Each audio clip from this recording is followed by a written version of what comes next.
itu buruh mati ditembak demi 8 jam kerja.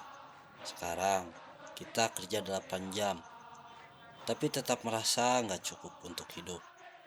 Dulu musuhnya jelas, penindasan.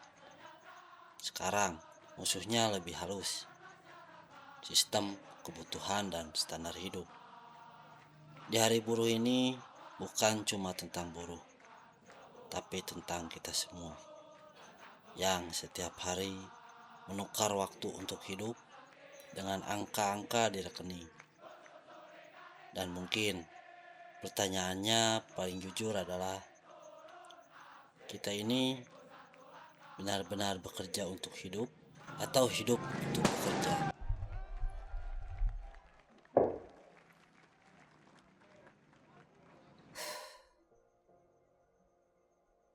Halo kawan-kawan semua. Tadi gua bangun siang dan sejujurnya bukan sebuah hal aneh juga. Namun beberapa waktu kemarin, tepatnya tanggal 1 Mei ya, banyak manusia yang bangun siang juga hanya sekedar untuk istirahat. Bahkan ada juga yang tetap bekerja, dan ada juga yang melakukan aksi atau demonstrasi hari buruh. Dan ada juga yang golongan yang pura-pura gak peduli begitu. Sejujurnya gua masuk di golongan yang gak peduli. Ya,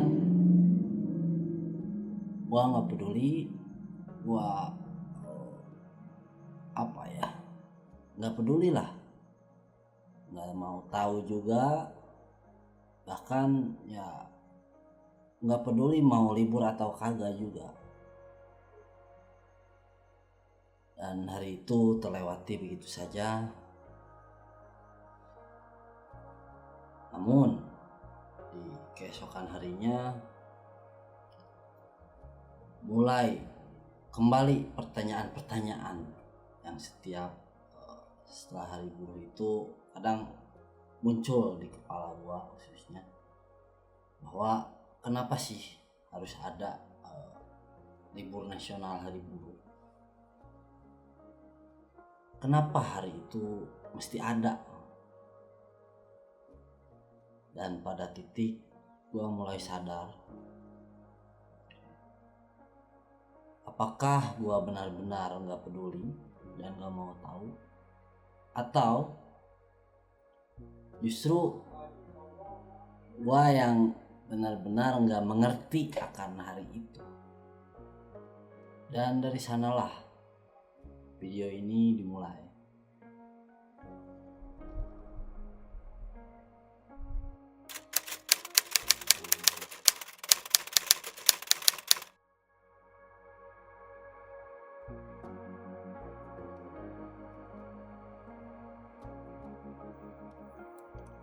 Berpikiran tentang demonstrasi serentak yang menuntut kelayakan upah minimum, tunjangan, fasilitas kesehatan, dan fasilitas lain-lain. Namun jauh daripada itu semua, ini adalah hari peringatan internasional yang dilakukan oleh banyak elemen di seluruh dunia. Dan kalau kita bicara tentang hari buruh, kita tidak bisa melupakan tentang banyaknya pertumpahan darah dan pengorbanan dari banyaknya perjuangan manusia pada masa itu. Atau lebih tepatnya adalah High Market Affair atau High Market Riot. Semua itu dimulai di Amerika pada tahun 1886, tepatnya tanggal 1 sampai 4 di bulan Mei. Namun tragedi itu tidak muncul di ruang hampa, melainkan dampak dari kebijakan dan keserakahan daripada perusahaan-perusahaan raksasa dan para pemangku kebijakan pada kala itu. Namun sebelum terjadi bentrokan ini, ada sebuah tragedi kelam di Amerika Serikat, di mana ini adalah pemogokan buruh terbesar pertama di dalam sejarah Amerika Serikat dan menelan korban jiwa yang sangat banyak, yaitu tragedi Baltimore and Ohio atau tragedi kereta api. Ini adalah pemogokan buruh terbesar pertama dalam sejarah Amerika. Pada bulan Juli 1877, para pekerja di perusahaan kereta api Baltimore and Ohio di kota Martinsburg, Virginia Barat, mencapai titik didih ketika upah mereka dipotong, dan itu adalah kali kedua dalam 8 bulan terakhir upah para pekerja dipotong secara sepihak. Sementara di sisi lain, mereka malah dituntut untuk terus bekerja dengan kualitas tingkat kerja yang sama. Bersamaan dengan itu, para pekerja keras ini harus berada jauh dari keluarga mereka dan jauh lebih lama dari yang mereka lakukan sebelumnya. Mereka bekerja berjam-jam dengan sangat berat, dan pemotongan upah ini adalah puncak dari kesengsaraan mereka. Seketika gerbong-gerbong kereta dikumpulkan dan dimasukkan ke dalam bengkel lokomotif, dan para pekerja kereta api dari perusahaan BO memberitahukan kepada para pejabat bahwa gerbong-gerbong itu akan tetap berada di sana. Dan mereka berkata, tidak boleh ada kereta yang akan meninggalkan bengkel lokomotif, dan bisnis tidak akan dilanjutkan sampai upah mereka dikembalikan ke tingkat sebelumnya. Dan ini adalah yang pertama dari banyak tuntutan yang sangat masuk akal yang akan diajukan para pekerja kepada para berjuis, polisi, dan pemerintah pada kala itu. Namun, seperti yang kita dapat prediksi, tuntutan itu jelas ditolak. Mogok kerja di halaman perusahaan BO sedang berlangsung, dan tuntutan mereka tentunya sangat jelas. Bersamaan dengan itu, wali kota Martinsburg, Virginia Barat tiba di halaman kereta api dengan tujuan mengakhiri drama mogok kerja, dan tentunya dia dicemooh ketika berbicara kepada kerumunan. Wali kota kala itu mencoba mendorong orang-orang untuk menggerakkan kereta api kembali, tetapi tidak ada seorang pun yang bersedia menjadi pekerja pengganti melawan para pekerja kereta api yang mogok. Upaya wali kota selanjutnya untuk meredam pemberontakan adalah dengan memerintahkan penangkapan para pemimpin aksi, atau kalau di kita biasanya disebut dengan provokator. Tentunya para pemimpin aksi hanya menertawakan perintah ini, dan polisi pun tidak melakukan apapun. Sebagian karena mereka kalah jumlah dibandingkan para pekerja kereta api. Dan seperti yang sering kita saksikan bahwa pola ini sudah terjadi lama dan tidak hanya di negara kita. Ketika para pekerja menegaskan aksi kolektif ini demi kelayakan mereka, namun sebaliknya di sisi lain dari itu justru kekuatan negara segera dipanggil untuk menangkap atau terkadang melukai dan tidak sedikit juga menghilangkan nyawa para pekerja yang mogok melakukan aksi. Di malam itu, tepatnya di perusahaan kereta api Baltimore and Ohio, para petinggi di kantor itu mengirimkan telegram kepada milisi dan resimen bersenjata untuk mengakhiri pemogokan kerja. Ketika mereka tiba, dan lalu ada 2 orang tewas di Martinsburg saat mencoba menggagalkan kereta api yang dijaga oleh milisi.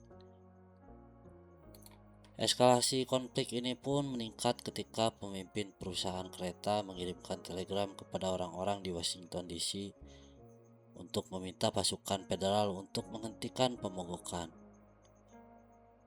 Dia ingin tentara AS bertindak melawan warga negara AS itu sendiri, dan menulis bahwa kehilangan 1 jam kerja akan sangat mempengaruhi kita dan membahayakan kepentingan yang luas. Di sini Presiden AS Rutherford Hayes menuruti permintaan tersebut dan mengirimkan 300 tentara AS. Setibanya para tentara di sana langsung berhadapan dengan para pekerja di Martinsburg, dan memang tentunya para pekerja melawan para tentara.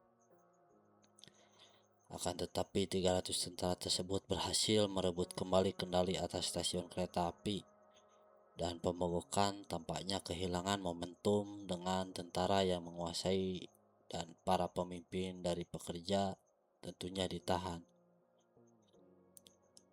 Namun sebenarnya itu belum berakhir, dan inilah titik penting dari kejadian tersebut.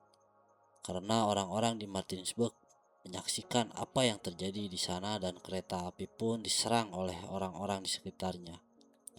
Orang-orang dengan profesi lain seperti pekerja pelabuhan serta orang-orang yang menganggur sekalipun bersatu tanpa memandang ras atau golongan untuk memperlambat dan menyabotase bisnis sebagai dukungan kepada para pemogok.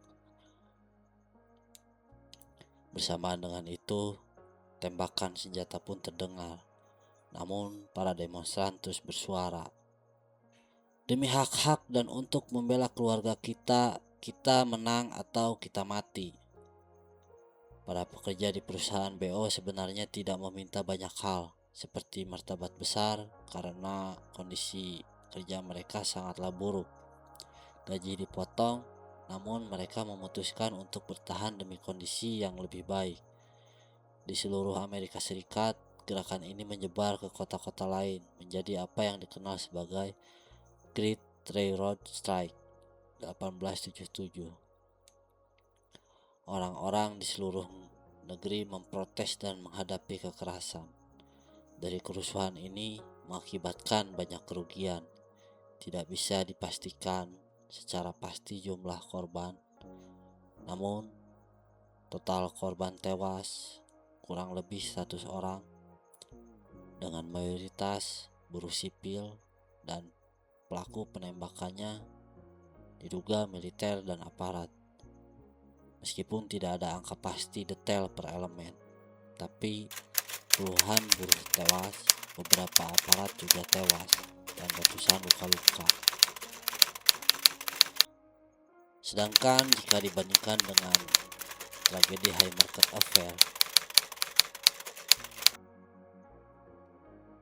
di sini datanya lebih jelas.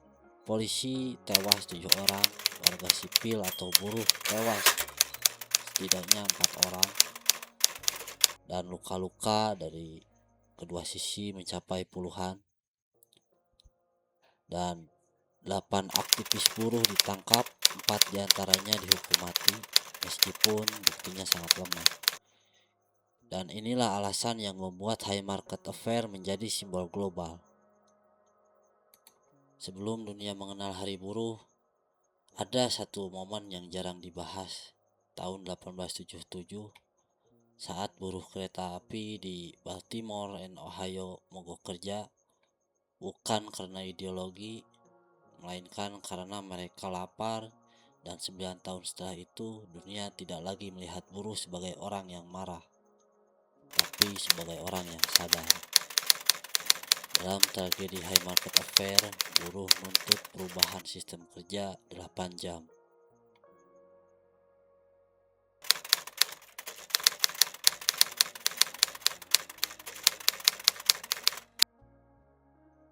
Di titik ini, buruh tidak lagi sekedar manusia yang sedang marah, melainkan mereka mulai bertanya-tanya, mengapa hidup selalu terasa berat, meskipun kita terus saja bekerja. Dan dari pertanyaan itu, muncul satu cara berpikir baru yang mencoba menjelaskan tentang semuanya.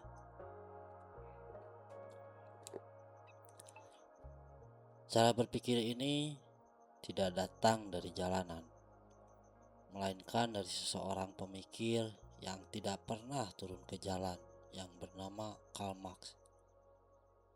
Marx tidak pernah berdiri di tengah demonstran buruh di Chicago maupun di pabrik kereta. Tapi pikirannya perlahan masuk ke kepala orang-orang yang hidup dalam tekanan yang sama. Dia bilang sesuatu yang sederhana, tapi sangat cukup mengganggu. Mungkin masalahnya bukan di kita yang kurang kerja keras, melainkan pada sistem yang membuat kerja keras itu tidak akan pernah cukup. Menurut Marx, dalam sistem ini ada orang yang bekerja dan ada orang yang mengambil lebih dari hasil kerja itu sendiri. Dan sejak saat itu, kemarahan buruh mulai berubah bentuk. Dari yang tadinya sekedar kami butuh makan, berubah menjadi kami menuntut keadilan. Maka dari itu, ketika demonstran besar terjadi di Haymarket Affair, ini bukan lagi tentang sekedar soal jam kerja, melainkan tentang bagaimana manusia ingin diperlakukan. Dan mungkin itu juga pertanyaan yang masih relevan sampai hari ini. Karena jujur aja, kita mungkin tidak hidup di abad 19, tapi pertanyaannya masih tetap sama.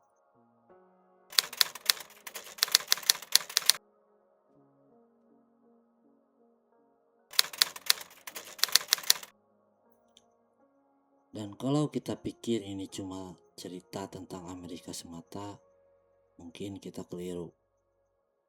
Karena pertanyaannya tentang kerja, keadilan, dan hidup yang layak. Tidak hanya berhenti di Chicago, ia terus menyeberangi benua, masuk ke berbagai negara, termasuk di Indonesia.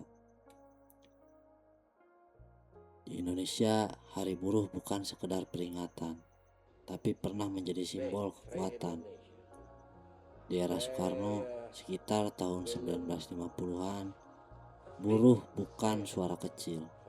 Mereka terorganisir, mereka sangat vokal, dan yang paling penting, mereka itu didengar. Serikat buruh tumbuh dengan cepat. Demonstrasi bukan hal yang aneh, justru menjadi bagian dari dinamika negara yang baru merdeka. Bahkan, Hari Buruh sempat ditetapkan sebagai hari libur nasional. Karena saat itu, buruh dianggap bukan sekedar pekerja, melainkan bagian dari perjuangan bangsa. Bayangin, ada masa di mana suara buruh itu benar-benar punya posisi untuk didengarkan. Namun, seperti banyak hal lainnya dalam sejarah, itu semua tidak bertahan untuk selamanya. Karena setelah itu, arah negara tentunya berubah.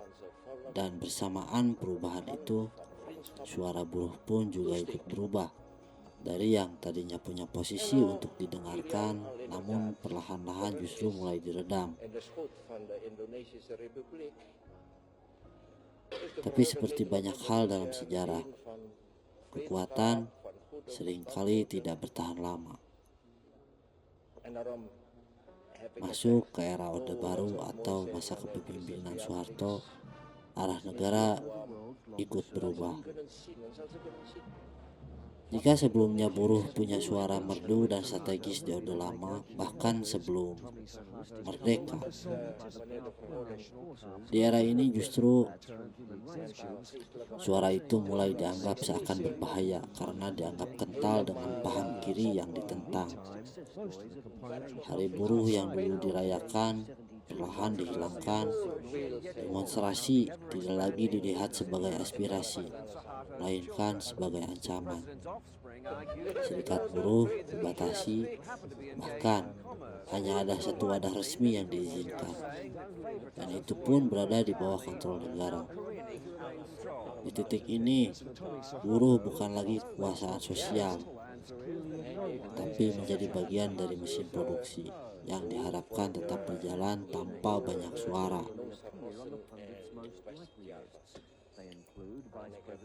Karena bagi negara saat itu, stabilitas adalah segalanya. Dan dalam stabilitas itu, ada satu hal yang harus dikorbankan, kebebasan untuk bersuara. Di Orde Lama, buruh turun ke jalan dan didengar. Setelahnya, turun ke jalan bisa dianggap melawan negara. Sebelumnya, Hari Buruh adalah simbol perjuangan. Setelahnya, bahkan untuk memperingatinya bisa jadi sebuah masalah. Dan sejak saat itu, selama bertahun-tahun, Hari Buruh di Indonesia tidak benar-benar hilang, tapi dilupakan. Sampai akhirnya satu momen besar datang yang mengubah semuanya. Tentunya reformasi. Leegwanen voor wereldlijke dieren die groter kunnen worden dan de gewone krokodil. Setelah puluhan tahun dibungkam, suara buruh akhirnya aktif kembali. Serikat buruh pun kembali bermunculan, demonstrasi kembali ke jalanan, dan untuk pertama kalinya setelah sekian lama, Thank you, buruh Australia. bisa bicara tanpa harus berbisik dan dicekik. Perjuangan itu tidak berhenti di jalanan. Setelah bertahun-tahun tuntutan, akhirnya datang satu keputusan penting. Di detik-detik akhir kepemimpinan Susilo Bambang Yudhoyono, tanggal 1 Mei kembali ditetapkan sebagai hari libur nasional. Sebuah simbol bahwa negara kembali mengakui keberadaan dan perjuangan para buruh. Dan sejak saat itu, setiap tahun, jalanan kembali hidup. Spanduk orasi, tuntutan, semuanya mulai terdengar kembali. Masuk ke era Joko Widodo, Hari Buruh menjadi sesuatu yang lebih familiar. Setiap tahun, aksi tetap ada, tuntutan tetap disuarakan. Tapi di saat yang sama, Hari Buruh juga mulai terasa seperti rutinitas tahunan. Sebuah momen yang diulang, tapi belum tentu selalu membawa perubahan yang sama. Dan hari ini, di era Prabowo Subianto, Hari Buruh masih tetap ada, masih dirayakan, masih menjadi hari libur, tapi maknanya mulai terasa berbeda. Karena di beberapa tempat, Hari Buruh tidak lagi identik dengan tuntutan, melainkan dengan panggung, hiburan, bahkan pembagian sembako, di mana sang raja memberikan sirkus dan roti untuk rakyatnya agar tetap happy. Kita juga memberi MBG, makan bergizi gratis.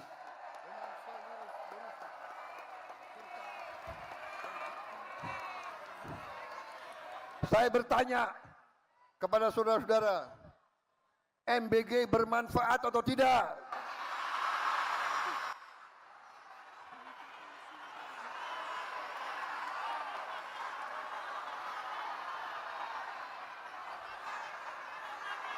MBG itu sangat penting untuk anak-anak kita.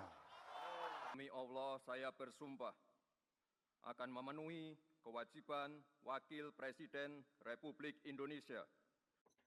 Buruh datang bukan hanya untuk menyuarakan, tapi juga untuk menerima. Dan di titik ini, kita mulai melihat sesuatu yang berubah. Pelan tapi nyata. Saudara-saudara, MBG bermanfaat atau tidak? Dulu buruh terjun ke jalan untuk menuntut hak-haknya. Sekarang sebagian hadir dalam acara yang sudah disiapkan. Dulu Hari Buruh adalah tentang perlawanan.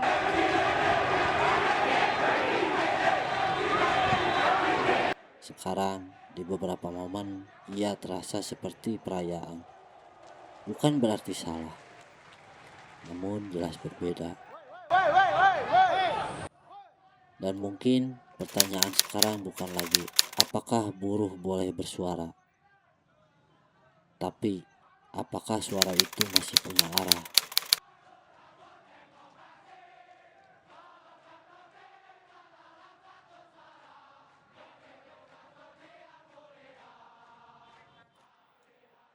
Sejarah mencatat Hari Buruh lahir dari perlawanan, dari orang-orang yang menolak hidup hanya untuk bekerja, melainkan untuk kesejahteraan diri bersama keluarganya. Hari ini kita masih memperingatinya, kita masih libur, kita masih menyebutnya Hari Buruh. Tapi pertanyaannya, apakah semangatnya masih sama? Atau kita hanya mewarisi tanggalnya saja, tanpa benar-benar mengingat kenapa itu pernah diperjuangkan. Karena yang paling berbahaya dari sejarah bukan ketika ia dilupakan, tapi ketika ia tetap diperingati tanpa lagi dipahami.